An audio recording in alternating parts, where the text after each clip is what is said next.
You know exactly what you need to do. Post the content, send the offer, create the business plan, launch the thing, whatever it is. You already know, it's right there. You've been thinking about it for months, for weeks, for days. It's been consuming you. Yet, as soon as you go about your day to start doing the thing, you find all the other things that need to be doing instead. You start reorganizing your desk, you start calling your friends, reorganizing your closet, scrolling on Instagram, watching YouTube videos, reading books, going for walks, all of a sudden reorganizing your entire life that you have been ignoring for the past 6 months. All of that because you actually don't want to do the thing, or rather, something is stopping you from doing the thing. And that's something we call procrastination. And today, I'm going to explain to you where exactly procrastination comes from and how you can break it once and for all. This is episode 4 of a 12-week series where I break down the 12 most common subconscious loops that are keeping you stuck and invisible, and where I teach you how you can break them. And if we have not met yet, hi, my name is Maya, and I'm so happy that you're here. So if you have not already, please do subscribe to the channel and make sure to leave your thoughts at the end of this video or while you're going through it. I always love to read about your experiences and share with the community as well. The procrastination loop is basically a subconscious pattern that prevents you and stops you from doing the things that are important to you. Not because you are lazy or unmotivated or inconsistent. It's literally because your brain perceives that thing as danger. Now, it might sound really wild because what's dangerous about creating a business plan or posting a video on Instagram or sending an email? Well, it goes deeper than that. On the surface, launching the offer can be dangerous because you're putting yourself out there. You are being vulnerable. What if they reject you, right? Posting the content, what if they judge you? Sending that pitch, dangerous because what if they say no? What if no one buys? So it's all about protecting you from the external feedback, from the external data that you will receive that might bruise or open up a wound that is already existing within you. So your brain will start finding safer tasks to achieve instead. Tasks that do not require you to be vulnerable or interact with others in a way that you might be rejected or where people will say no. It's really just creating distractions, protecting you from doing something that might quote unquote hurt you. So here's what's happening in your brain.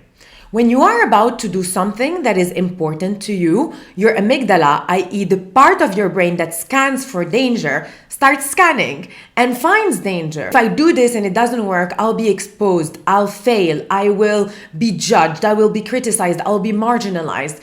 And it starts creating all these negative scenarios in your head where you will be putting yourself in danger if you do the thing. And so it stops you by creating these negative loop thinking patterns and making you believe that that thing is dangerous. So it floods your body with cortisol and stress hormones that will make you feel anxious at the idea of doing the thing. At the same time, your brain's reward system starts scanning for easier wins. Basically things that you can do that will give you a quick dopamine hit, like scrolling, for example, and that are not as dangerous, that keep you protected but still give you that feeling of like reward, like yay, I'm doing something that is really fun. Whereas actually it's just a quick dopamine hit. It's cheap dopamine thrills, as we call them, basically. Giving in to feel good. Basically your brain prioritizing short-term mood repair over long-term goals. So here's what I need you to understand. You're not choosing to procrastinate consciously. It's literally your subconscious brain that is making you procrastinate as a mechanism to protect you from perceived danger. Now, where does that danger come from? It might be something that was born in your childhood or throughout your teenage year, later years, where you might have been doing or done something vulnerable, something important to you, but then maybe you were bullied for it, you were rejected for it, someone yelled at you for it. Some external circumstance made you believe that doing something important to you actually meant exposing yourself, being vulnerable, and getting negative feedback, negative data, or something that hurts you in exchange. So that pattern was then created in your brain, and you kept on reinforcing it subconsciously as you grew up and started going more into the world. So the key here is that it is subconscious. You might, in your prefrontal cortex, the part of your brain that is conscious, that is watching me right now speak and thinking, but what is so dangerous about sending out an email? I still don't see it. That is the conscious part of your brain. That is the one that thinks rationally. But we all know, or if you don't, then I really invite you to dig in deeper into this topic, that we are mainly controlled by patterns that are living in our subconscious brain, in our subconscious mind, which is the part of our mind that we do not necessarily have conscious control over, that has been formed through thoughts and patterns, trauma, events, experiences that we have lived from the age 0 to 7, but then that can have been reinforced, changed, or altered throughout our entire life. Now, here's the best part. The best part is that once you become more aware of that, once you start identifying these patterns for what they are, you are now able to change them. Once you make the subconscious conscious, you are able to change it. But if you don't, it will keep on ruling your life and you will call it fate. Procrastination has a somatic signature. It does appear as much in your brain as it does in your body. And when you are in a procrastinating state, you can feel very much restless. You cannot sit still. You have all these ideas all of a sudden. You want to do all of these things. You can have some mental fog, like things appear confusing, things that normally would appear easy. When you sit to do the task, maybe that will start appearing super confusing for you, whereas before it was something that was super easy to do. You have scattered energy, you jump from one thing to the other, you cannot really sit still, like it goes hand in hand with restlessness. There is like energy that is mobilized in your nervous system, but it's not discharged, at least not in the way that you know you are supposed to discharge it. So your nervous system becomes restless and tries to find all these other ways where it can discharge the energy. It's burning energy for no reason. Like you are between go and no. Like you're trying to move forward, but then something is stopping you. So you're just like burning energy for the sake of burning energy. That's what's happening. Now, energetically, procrastination is resistance. And resistance shows up as an invisible wall, as this invisible thing that you don't know what it is, but I told you what it is. It's basically a pattern that is running in your brain. But energetically, it feels like this invisible wall that is stopping you from doing something that will move you forward, that will connect you more with your higher self, or like the highest version of yourself, basically. You are basically pushing against the thing that you need to do, which is creating fiction and, again, burning energy. Leaking energy instead of flowing toward your goal, like seamlessly through aligned action. You are resisting it and you are scattering up that energy across like 17 meaningful tasks. Basically, that's what's happening. Your electromagnetic field, your aura becomes super scattered and like super weak because it is now trying to pull through different directions that is not meant to be pulled through. And in the work of Joe Dispenza, for example, this means you are stuck in survival mode. You are stuck in the 3 lower chakras or energy centers, which are the root chakra, the sacral, and the solar plexus, instead of rising up into the heart and throat where your creative expression happens. So you are looping in the lower realms, in the lower chakras. And to break through procrastination energetically, you really need to consciously gather all of that energy and focus it through one single aligned action that moves you forward towards your goal, whatever that action might be. And you can do it incrementally by taking smaller steps towards it. Small action, small action, small action that then compound and bring you to your final goal. Okay.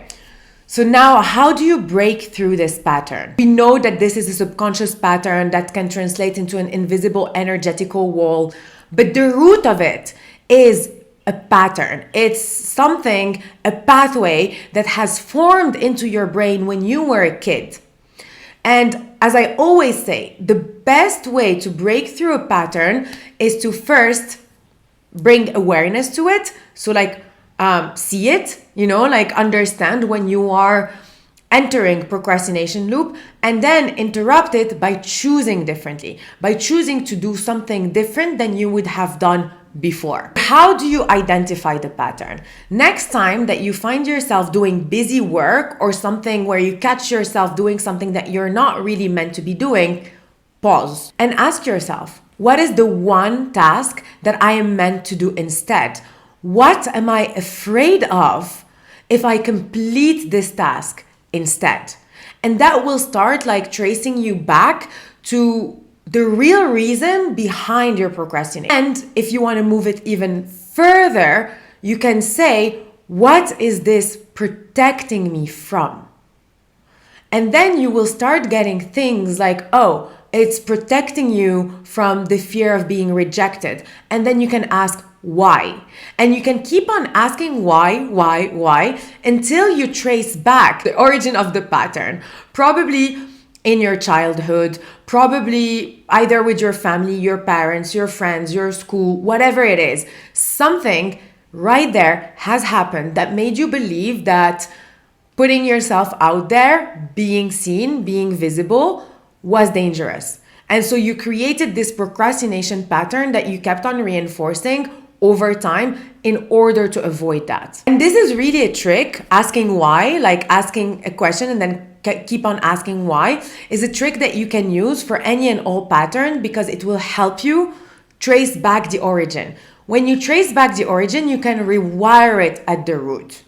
And there are so many ways to do that, which I do share in the Visibility Portal, which is a self-led journey that I have created, taking you through all 12 subconscious patterns that are keeping you stuck, among which procrastination, and showing you how to rewire them to the root. Now, once that you have identified the pattern and identified the root cause of it, what you want to do is choose differently. Break it by choosing differently. Meaning, instead of avoiding what you have to do by cleaning your closet or reorganizing your desk or whatever it is, commit to do a tiny action towards your goal. Make it very, very small. You can start by putting a timer of 2 minutes and say, for the next 2 minutes, I'm going to just do one tiny action that will take me further towards my goal.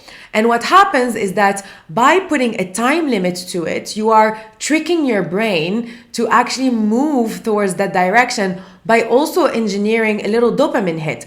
Oh, the timer is going to ring after 2 minutes and I'm going to feel really good because I actually took action towards something that I was avoiding. So I'm creating a win for myself. And most of the time when you start, you will see that the resistance dissolves. So after the 2 minutes, you are into the flow. If 2 minutes is too short, you can do 5 minutes, you can do 10 minutes.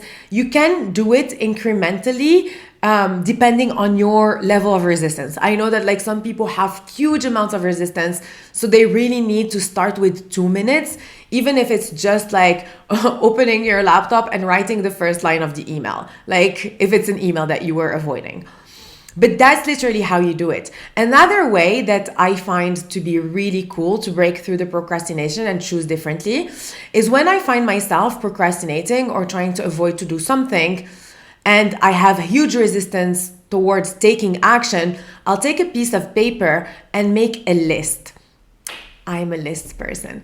I make a list. I say, okay, for example, I need to write this newsletter and I will start breaking down all the tiniest tasks that I need to do in order to finish this goal or this task. So I'll do, okay, brainstorm topic, write down title, write down subtitle, write paragraph 1, So I really break it down into tiny steps.